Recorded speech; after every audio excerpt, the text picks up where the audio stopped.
Line express cargo நம்பகமான cargo. இதோ நீங்களும் தொடர்பு கொண்டு உங்களுடைய கார்கோ பொருட்களை அனுப்பலாம். 90 93 61 67 தொடர்புக்கான இலக்கம் 66 16 84 14. இன்னொரு இலக்கம் 55 17 27 47.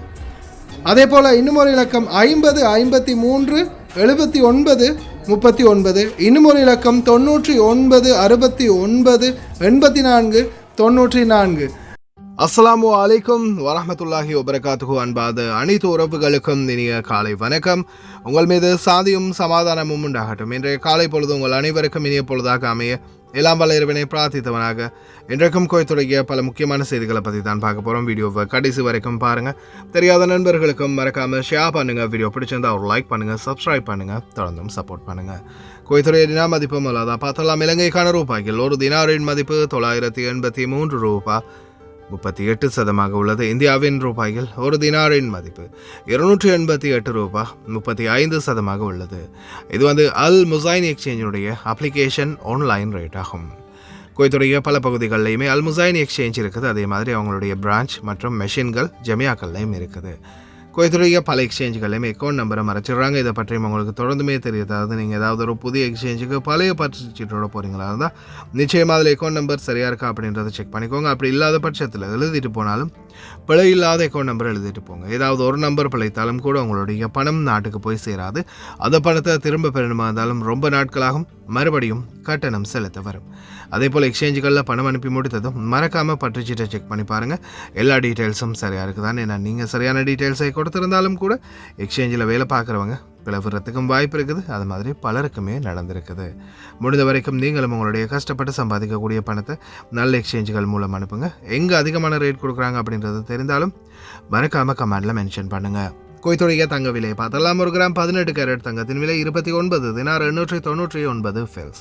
1 கிராம் 21 கேரட் தங்கத்தின் விலை 34 தினார் 282 ஃபெல்ஸ். 1 கிராம் 22 கேரட் தங்கத்தின் விலை 36 தினார் 556 ஃபெல்ஸ். 1 கிராம் 24 கேரட் தூய தங்கத்தின் விலை 39 தினார் 865 ஃபெல்ஸ். மறுபடியும் கிட்டத்தட்ட ஒரு 300 ஃபீல்ஸால் தங்க விலை மீண்டும் அதிகரித்து வருது. இந்த நாட்களில் தொடர்ந்தும் தங்க விலை அதிகரித்த வண்ணமே இருக்குது. 15 வருட ஜெயில் போதைப் பொருள் விற்றவருக்கு அக்காமா இல்லை, கையில் கார்டும் இல்லை, மொபைல் ஐடியும் இல்லை. என்ன நடக்கும்? பயம் இல்லாமல் போங்க. இப்போ ஸ்மார்ட் சிஸ்டம், அதே போல் கடல் காட்டு விலங்குகள் மீது கை வைத்தீங்க 5000 தினார் அபராதம். அதிரடியான சட்டம். தயவு செய்து ரொம்ப கவனம். இன்னும் சில வீதிகள் குவைத்தில் ஆபத்தாகத்தான் இருக்குது. இப்போ தான் வெளியாகி இருக்குது ஃப்ளைட்டில் நடந்த சம்பவம். ஜமியாக்கள் மற்றும் கடைகளில் இருக்கக்கூடியவங்களுக்கான முக்கிய தகவல் இருக்குது. வீடியோ ஃபுல்லாகவே பாருங்கள். முதலாவது தகவல், குவைத்துடைய வன விலங்குகளையோ அல்லது கடல்வாழ் உயிரினங்களையோ சீண்டி நீங்கள் 5000 தினார் அபராதம். அதே மாதிரி இன்னும் அதிகமான மிகப்பெரிய சட்ட நடவடிக்கைகள் எடுக்கப்படும். காட்டு விலங்குகளாக இருக்கட்டும், கடல்வாழ் உயிரினங்களாக இருக்கட்டும். அதே மாதிரி சிலர் இந்த கடலோரம் போய் நின்று மீன் பிடிப்பாங்க. சில ஏரியாக்களில் மீன் பிடிக்க தடை. ஆனால் அப்படியும் நீங்கள் மீன் பிடிச்சி ஒரு வேலை மாட்டினீங்கன்னா 5000 தினார் அபராதம்.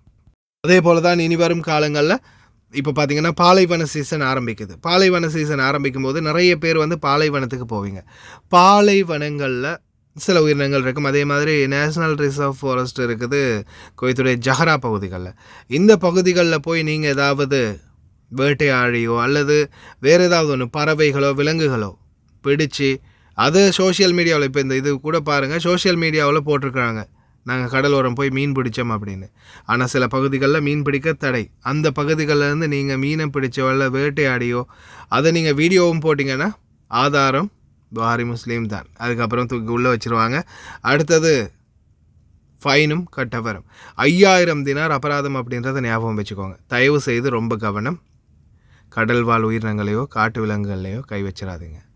இதோ சவுதி அரேபியா நபர் இலங்கையினுடைய விமான பணிப்பெண்களை தாக்கிய வீடியோ வந்து இப்போ தான் அராப் டைம்ஸில் வெளியிட்டிருக்கிறாங்க. அதே மாதிரி பார்த்திங்கன்னா அவருக்கு லைஃப் டைம் ஸ்ரீலங்கன் ஏர்லைன்ஸில் கால் வைக்கவே முடியாது அப்படின்னு ட்ராவல் பேன் பண்ணியிருக்கிறாங்க. அதே மாதிரி அபராதம் விதித்ததாகவும் தெரிவிச்சிருக்கிறாங்க. நஷ்டஈடு வழங்கப்பட்டதாகவும் பாதிக்கப்பட்ட விமான பணிப்பெண்களுக்கு. ஆனால் எவ்வளவு என்ன அப்படின்ற டீட்டெயில்ஸ் இன்னும் சரியாக கிடைக்கல. ஆனால் லைஃப் டைம் இனிமேல் ஸ்ரீலங்கன் ஏர்லைன்ஸில் அவரால் கால் எடுத்து வைக்க முடியாது. அதே மாதிரி தான் நீங்களும் ரொம்ப கவனம். என்ன பிரச்சனை வந்தாலும் ஏர் ஹோஸ்டர்ஸோடையோ அல்லது விமானத்துக்குள்ளேயோ பிரச்சனைகள் எதுவும் பண்ணாதீங்க. 15 வருட ஜெயில் தண்டனை ஒரு குவைத்தி குடிமகனுக்கு, போதைப் பொருள் வியாபாரியாக பிடிப்பட்ட அந்த நபருக்கு கிட்டத்தட்ட 15 வருட கால சிறை தண்டனை விதித்து குவைத்துடைய குற்றவியல் நீதிமன்றம் தீர்ப்பளித்துள்ளது. எந்த ஒரு அப்பீலுக்குமே வாய்ப்பில்லை அப்படின்னு தெரிவிச்சிருக்கிறாங்க. மேல்முறையீட்டு நீதிமன்றத்துக்கு எவ்வளவுதான் போராடியும் கடைசியில் 15 வருட ஜெயில் தண்டனை.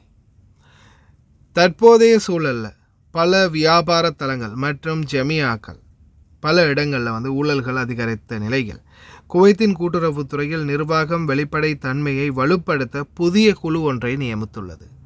இதன் அடிப்படையில் பல இடங்கள்லையும் பல வியாபார தலங்கள் மற்றும் கடைகள், பக்காலாக்கள், ஜமியாக்கள் அனைத்து இடங்கள்லையுமே இவங்க ஆய்வு செய்வாங்க.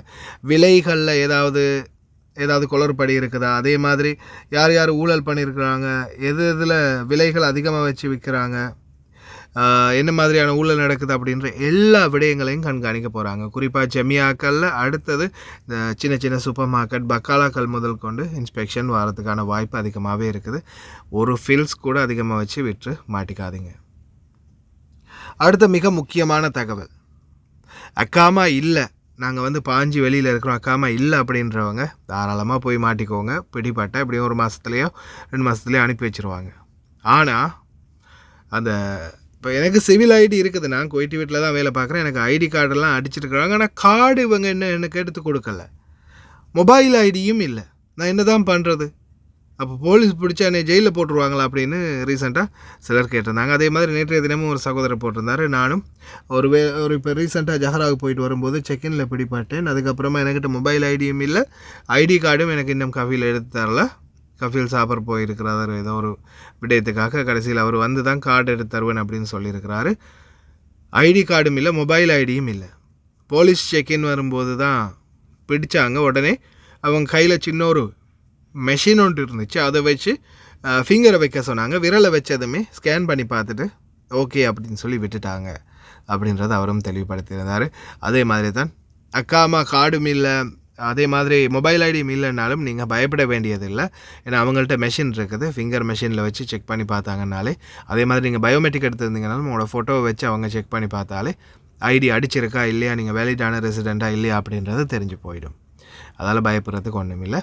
அதே போல் அக்காமா இல்லாதவங்க இந்த நாட்களில் பல இடங்கள்லையும் செக்இன் நடக்குது. நீங்கள் போய் பிடிப்பட்டிங்கன்னா போகலாம். மற்றும்படி எங்கேயுமே பாரம் எடுக்க மாட்டாங்க இந்த நாட்களில். உங்களுக்கே தெரியும், இது சம்மந்தமான வீடியோ நேரத்தோடய நான் போட்டிருக்கிறேன். அதால் இந்த மாதிரி செக்இன்களில் பிடிப்பட்டு போனால் மட்டுமே தவிர வேறு எங்கேயுமே பாரம் எடுக்க மாட்டாங்க. இந்த வீடியோ முடிஞ்சால் ஃபுல்லாக பாருங்கள்.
தயவு செய்து ரொம்ப கவனம். குவைத்துடைய சில வீதிகள் இன்னமும் ரொம்ப மோசமாக தான் இருக்குது. இப்போதைக்கு மெயின்டெனன்ஸ் ஆரம்பிச்சிருக்கிறாங்க. சில வீதிகள் பாலைவன பகுதிகள், அப்தலி 80 நம்பர் ரோடு, 85 நம்பர் ரோடில் சில பாலைவன பகுதிகளில் உள்ள, அதே மாதிரி பொபியான் பிரிட்ஜ் தாண்டின ரோடுகள் எல்லாமே கொஞ்சம் மோசமாக தான் இருக்குது. ரொம்ப கவனமாக போங்க ஓட்டுநர். السلام عليكم يا رب. يا رب الله يرحم والديكم يا أهل الفزعة يا أهل الخير يا أهل البركة. احنا قاعد نشوف كل يوم ناس اللي تسوي حوادث شيء يخرع على طريق اسمه طريق الأتال، حتى نسموه طريق الموت. يعني هذا توه قبل يومين ابو علي العنزي انقلب بغى يموت بالمستشفى، طلع يقول طلع امس من المستشفى يبي له علاج لا يقل عن 6 شهور، واللي قبله ما بذكر اساميهم ونتوفوا ونعرفهم والناس كلهم يعرفونهم اللي ربعنا. يعني طريق كله حفر منتهي نهائيا. وانت الحين المشكله مو كذي، اول ما تدش طريق الاتال بعد الحين سووا البيوت اللي هي قليله التكلفه كلها شاحنات تخرع، والطريق هذا من يمر عليه الارتال سيايير الجيش الامريكان وغيرهم كلها اسمه طريق الارتال يمرون عليه، وحفر وتخرع شيء يخرع ولا في اناره. يعني حتى الحين انت لو تمشي بالليل يعني انت رايح ولا رايح زين يشب لك في بعض الناس ما تقدر مع الاسف شاب لليت العالي وحاط لك كشافات وانت بسيارتك والطريق رايح راد ومكسر نهائيا الله لا يوريك، وخاصه بعد بالاشتقى طق مطر ولا هذا احفر تطيح بالحفره قلبت من قلب، واذا ما انقلبت حي يعني انكسرت المعاونات والهيئه وطحتك بحفره ووقفت كل حفر شيء خدم. فالطريق هذا يؤدي حق كل مكان، طريق الاتال يودي حق البفره يودي حق شبد يودي حق الاماكن هذه كلها، ما بالك الناس يعني يضطروا بيه يخيمون يمين يسار كلها مخيمات، ومرة عيوز يعني كبيرة شوي في السن ما تشوف حد يطلع لها هذا شاب الليتات وهالحفر ما تدري، ومرة بنية توهم طلع اجازة وشباب توهم طلعين اجازات، كل يوم الحوادث من هذول كل يوم، وانت ريال كبير بعد هم يشوف لك هذا لابس نظارتك ويشوف لك هالليتات الله المستعان. فاحنا نطلب منكم بالكويت خير وبركة يا وزارة الاشغال دزوا مندوبين الله يحفظكم. شوفوا هالطريق الناس راحت تكسرت، يعني كل يوم يمين وشمال مبكرين ما يقل عن 20 واحد من الحفر ما يقدر اذا بخر بعمله قدامه، طريق رايح راد يعني وحفر شيء يخرع ولا في اناره. والله الكويت الله يحفظكم من كل شر، ما احنا عزانين نحط اناره ولا احنا عزانين نسوي هالقار هذا. الله يرحم والديكم الجنه يا كل من يسمعنا ويا وزاره الاشغال، تعالوا دزوا مندوبين بس خلي يشوفون القار، خلي يشوفون شلون نحفر، والطريق هذا يخدم الكل.